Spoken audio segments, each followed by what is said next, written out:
Hey, what's up everyone? Welcome back to another video. In this video, I'm just going to be kind of just talking about my first thoughts of Inazuma.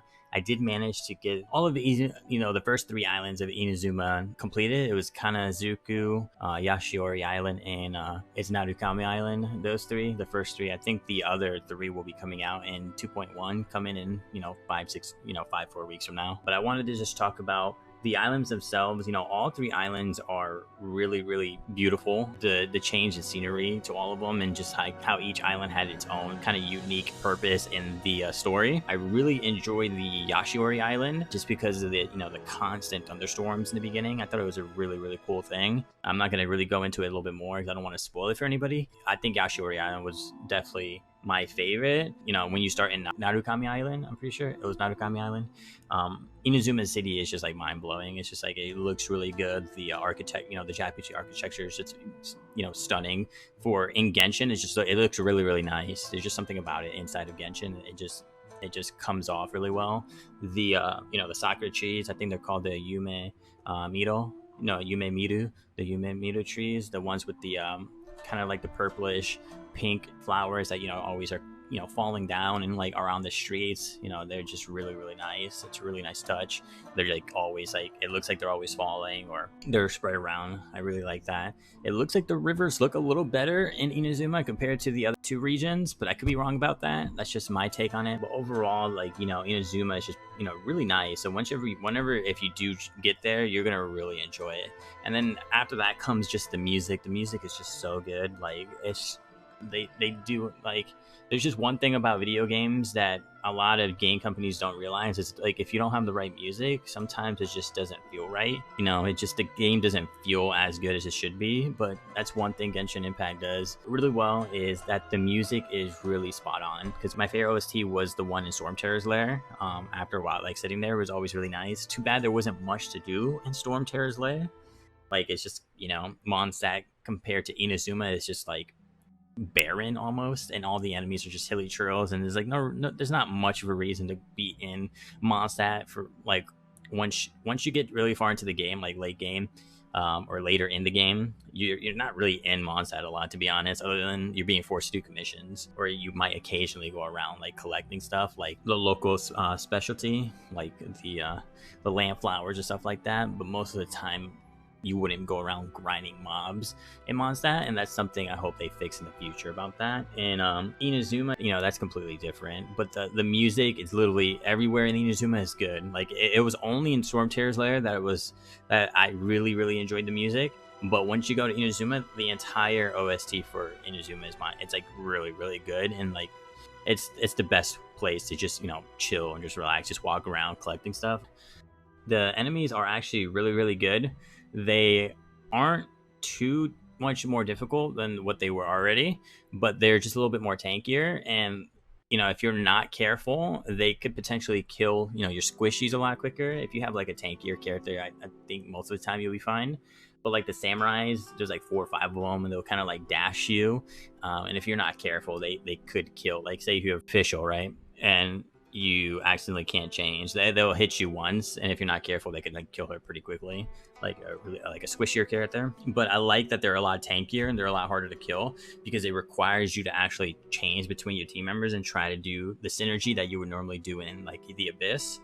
Because most of the time, either Mondstadt or Leeway, say I would have like D-Luke as my main or child, and I would just go around like destroying everybody. Like, there wouldn't be too much an effort of me having to change between characters and actually having to try to do reactions and stuff like that. There'd be times that I would say, like, if they had like the Geo Hilly Trails with like the shields and stuff like that, then I would have to try to get a reaction going.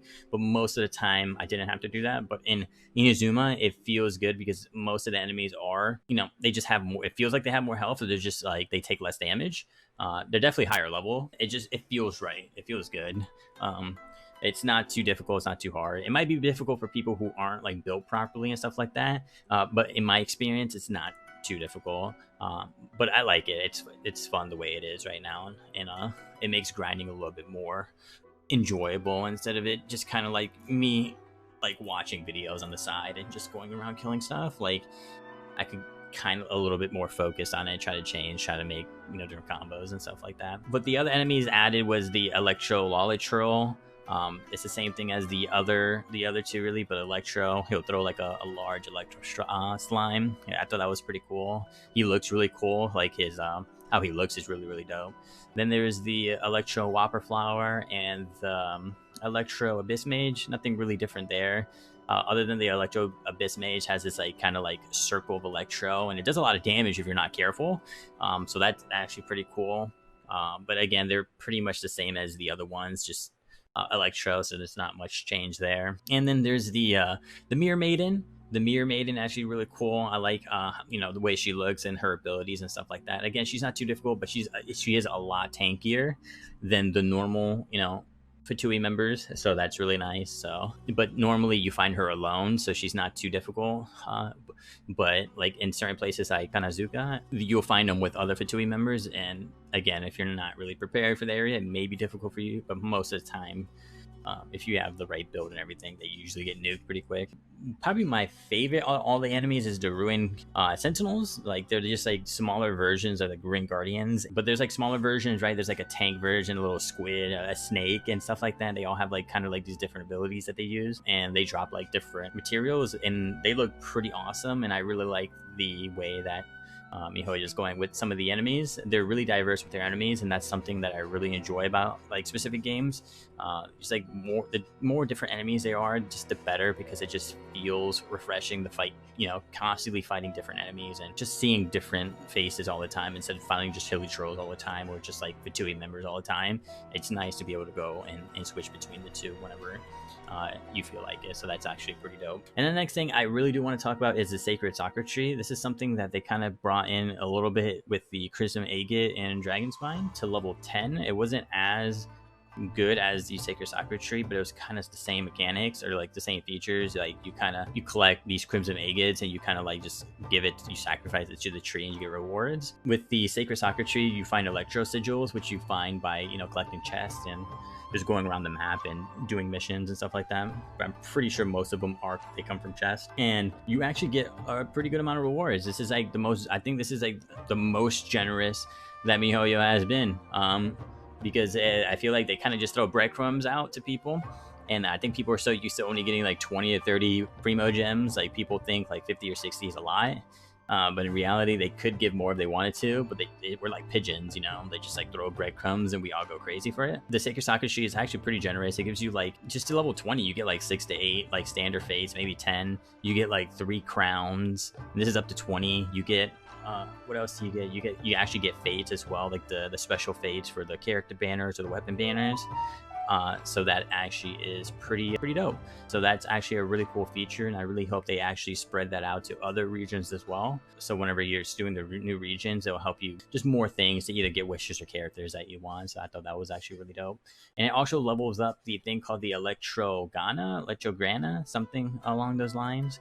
Is these like wisp that you find in these specific trees, and they have like they have like 2 features. They help electro damage do better. They do lightning retribution. There's a bunch of stuff that they do which help you fight the enemies and make the content a little easier with electro characters, primarily to help with like the Electro Traveler, like the new Traveler, which we'll get into that here in a bit. And it also helps with traveling around the map. They have these things where you could like, with the Electrograna, you could zip up and start like zipping around these like kind of like these waypoints in the air, and that you could like connect to, and it kind of like launches you while you're gliding, which I think is actually a really awesome feature. And I wish there was a little bit more of them around the map, so you could just go around zipping around if you wanted to, or walking around however you like. But overall, the Electrograna, where you could level it up within the Sacred Sakura Tree, so you take less damage in certain areas with the I can't remember what it's called. Is it the miasma, or it's something with the electric where you take damage over time? It kind of puts like a shield over you, which is really nice. And again, you could go around like flying around with it, or you can do more damage to enemies. So that's also a really cool feature that they added. And then also the Waverider was back.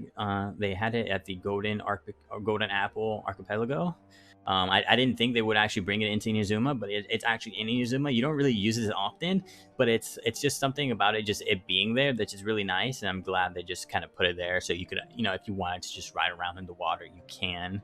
You don't have to worry about swimming or anything like that. So that's actually a really cool thing. It's not like mind-blowing or anything, but it's really nice for them to kind of leave it into the game. Next, I kind of want to go over the daily and the weekly commissions. The daily commissions feel a lot better. They don't feel as bad as the ones in Monster Leeway, because you're pretty much doing most of the time like menial tasks, like, oh, go wash the floor like with water, scrub these leaves, go talk to hilly trolls and stuff like that. And Inazuma is more like, oh, go kill those hilly trolls, go murder these Fatui members and stuff like that. And I feel like that is a little better for me personally. Maybe people like going around using Barbara to sweep the floor, or like using Venti or Jean or Sucrose to like to wash up leaves, or the main traveler. I personally don't really like doing that.